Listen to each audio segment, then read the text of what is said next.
In this video, we are going to go back to the WNBA, which will include doing a bit of cleanup on the last video I did on Chicago versus the Sun. In addition, we'll take a look at Indiana as they seem like they are building and it's getting exciting. In addition, we will take a look at Seattle and did they trade the wrong point guard to the Washington Mystics. But before we start, if you enjoy the content, then please consider subscribing to the channel and giving the video a like. Okay, let's get into this. As I mentioned, I want to start by doing some cleanup on the last video I did. I had a few commenters call me out on using the word thug, and I agree, it's probably not a good word to use and I shouldn't have used it. I'd like to say that I wasn't calling Chicago a thug team. I don't know how my wordage went, but what I was trying to make the point in that video is that they and the Sun, they're bully teams. They're one of those tough teams that gets into you. And in real time, much like the Detroit Pistons or the Oakland Raiders, who I think I referenced, they are hated and people think that they crossed the line. But over time, those teams become beloved in a lot of ways. Now, I don't think I got any comments on this, but I rewatched the video and listened to it. The other thing that I was uncomfortable with is I said Teresa Weatherspoon is taking chances on questionable characters. Now, I want to be clear. I am not saying that Chennedy Carter or Angel Reese have questionable characters. What I'm saying is that other teams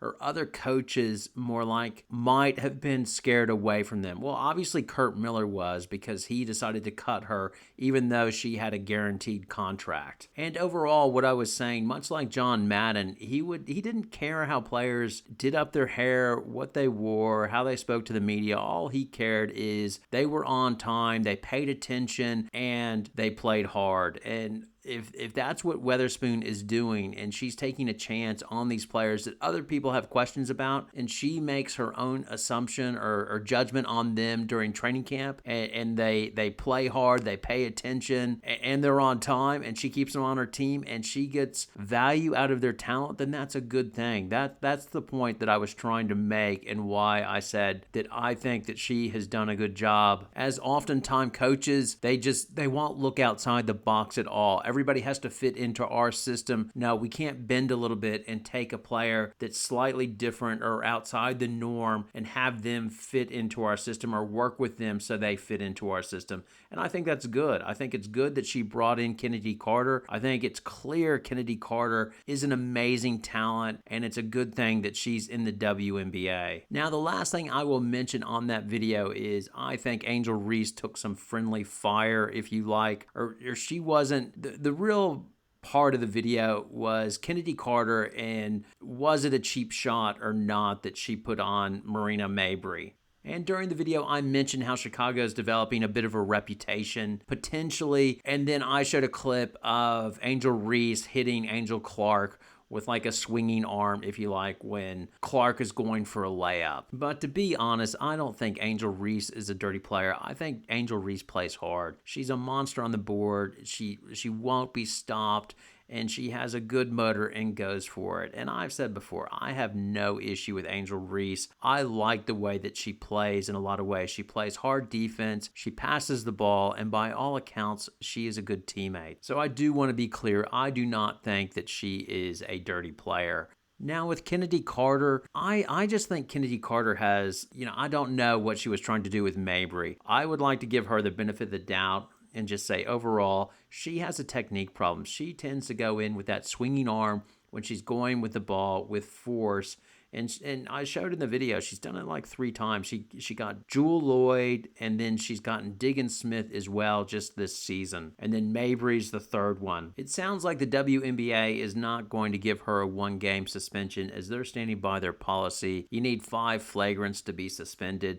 I do think that is risky because if she gets somebody else with that technique, they are going to get hammered on that because, 3 shots to the head, that is just not good, and she really needs to eliminate that from her game. But before commenters come at me, you will catch people in the head. And funny enough, Caitlin Clark caught Diggins Smith in the head, I believe it. No, actually, no, it wasn't Diggins Smith. It was Canada. She got Canada when Canada was going for a layup, Jordan Canada. And you know, it happens. I can see that it happens when you go for the ball. Sometimes you will miss and get the player in the head. But I would say the issue with Kennedy is just the force that she goes after it. And if she misses that ball, she's going to do damage. And that's what she's done on a few occasions. The last thing I'll touch on Chennedy Carter is, man, she hit 3-pointers versus the Las Vegas Aces. If she starts hitting 3-pointers, then she is going to be illegal, because teams will have to guard her on the perimeter. It will just set up her going to the basket. In her rookie year, she shot over 30% from 3. I mean, I believe they were in the bubble, though. That was her first year, and it had a good shooting background. Then in her sophomore year, which was a shocker, but I don't know if initially she dislocated her elbow her sophomore year, and did that throw off her shot, and then she just never got confidence. But if she can find a 3-pointer once again in her bag, then yeah, she's just gonna be deadly. There's gonna be no stopping Chennedy Carter if you have to guard her on the perimeter. Now let's move on to Indiana. It's a WNBA video, so I'm obligated, like I say, to talk about Caitlin Clark. Caitlin Clark was good, but my God, Kelsey Mitchell, she was on a heater in the first half. Instead of playing this game, what they should have done is just put Tina Charles out there with Mitchell, and they just play a game of one-on-one, because both of them single-handedly just did everything for their teams.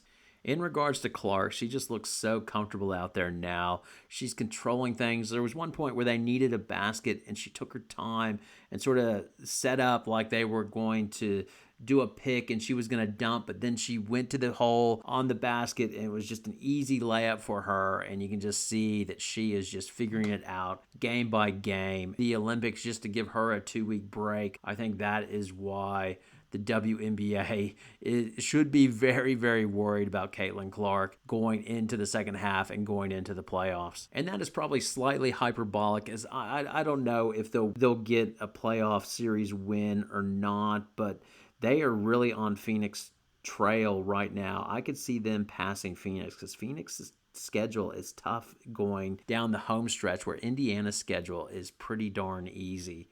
As well, I mentioned it before, but Diana Taurasi, I just wonder if she's just going to be up and down the rest of the season. Like, after the last video, I said she was struggling a bit, and she came out with a really strong game versus Atlanta, and it might be the same as well. I just see her on nights when she has it going and feeling good, she will get her points, but then there'll be those nights that she's struggling and just lacks the consistency, and that's just age. Now let's take a look at the Seattle Storm and the Washington Mystics.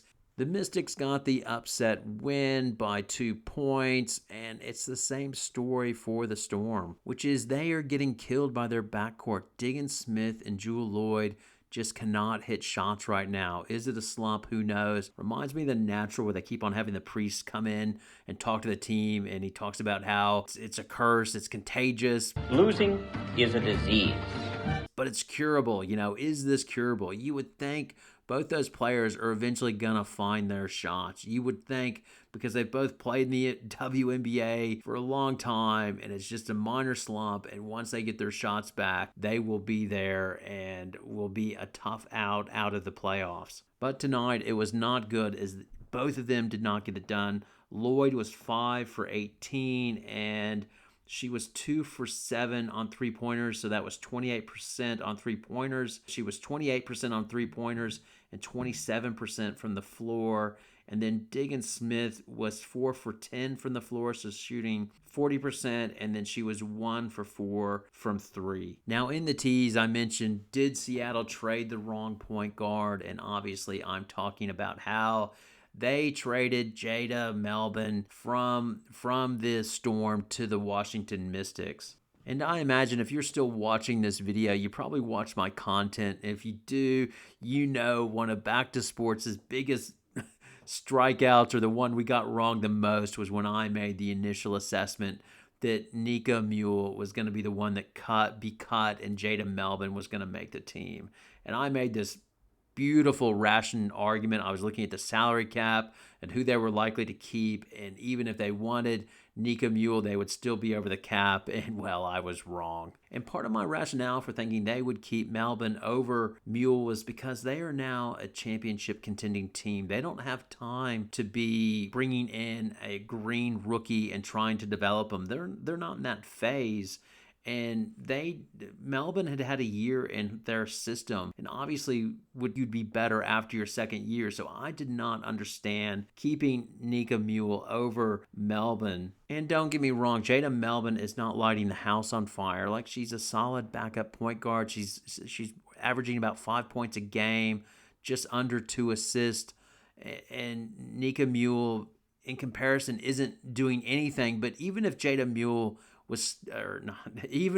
Melbourne was still on the Storm, I doubt Melbourne would be putting up those stats because she'd be chained to the bench as well. So that was the best thing that could have happened for Jada Melbourne, was going to another rebuilding team that allowed her to even get more confidence because she gets minutes with Washington. And that's the problem with Nika Mule being with the Storm, is it's all well and great to be on a WNBA team, but it stinks if you're not getting minutes. Now, she, to her credit, as you would expect, Mule's classy. She said all the right things. She wants to earn minutes and just happy to have a roster spot and work on her game, and hopes to deliver when she gets a chance. So she's saying and doing all the right things. But I wonder if both of these teams could get in the DeLorean and re-look at this. I wonder if they would do the same thing again. As I think from the Storm's perspective, it's a no-brainer that they would be better off with Melbourne currently on their roster, as they would have more confidence in her, as she's more experienced and she's gotten playing time this season and has delivered. Like against New York, she went for 21 points. She's not doing that every game, but she's when she's getting her opportunity, she is a steady point guard. At the Olympics as well, initially, she started out the tournament shaky versus Nigeria, but as the tournament went along, the Olympics went along, she got better and better as a ball handler, and she's a gutsy player and doesn't back down. That's the thing that I like best about Melbourne, is you could see it in the Olympics. That initial game versus Nigeria and the one after that, it was a struggle for the Australian point guards.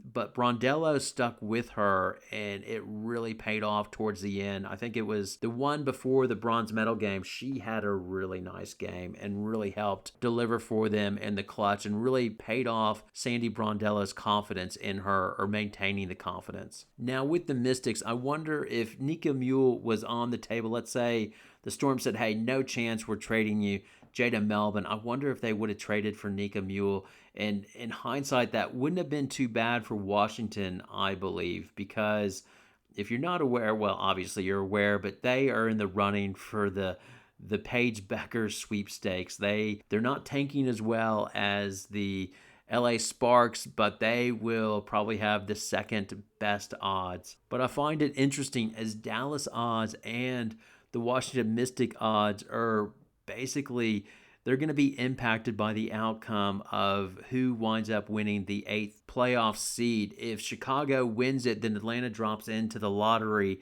and that helps Washington because they own Atlanta's pick. So the 4th spot in the lottery, I think it has a 10% chance.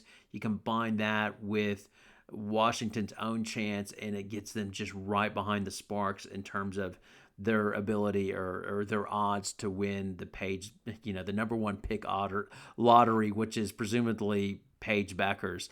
But if Atlanta makes the playoffs and Chicago drops back, well, Dallas has the swap rights, and they inherit that 10% odds that Chicago would have, because if Chicago somehow won the number 1 pick, then obviously Dallas would swap with Chicago and have the number 1 pick. So I find that scenario fascinating, but even more interesting, could you imagine, it wouldn't have been a bad scenario for Washington if somehow they were able to land the number 1 pick, which is potentially likely, as they might have the second best odds, and they already have Aaliyah Edwards on their team, and if they would have had Nika Mule already on there as well, and it would be the whole you could hear the narrative they would write and help sell season tickets on it. Yukon sisters are back together. The trifecta's back together. We've got Edwards, we've got Paige Beckers, and we have Nika Mule. Here we go. And they would get the whole Yukon fan base, in theory, to draw more interest into this East Coast team. Anyway, I'd love to give truth serum to both teams to see if they could do that trade again, would they? I mean, I'm sure the Mystics are happy with getting Jada Melbourne. And to be honest, this is totally unfair. I will admit that to Nika Mule, because she hasn't had a chance to show how good she is. I mean, if Nika Mule had been the one traded to the Mystics, if that scenario would have happened, she might be putting up the same numbers or even better. We just don't know, because she's currently chained to the bench, unfortunately, just because the Storm are a championship contending team. And like I said, they don't have time to bring along a rookie. All right, now it's over to you. Your comments, your poison, all is welcome. If you watched this far, then please give the video a like, as it really helps the channel. Thanks so much for watching. Have a great night.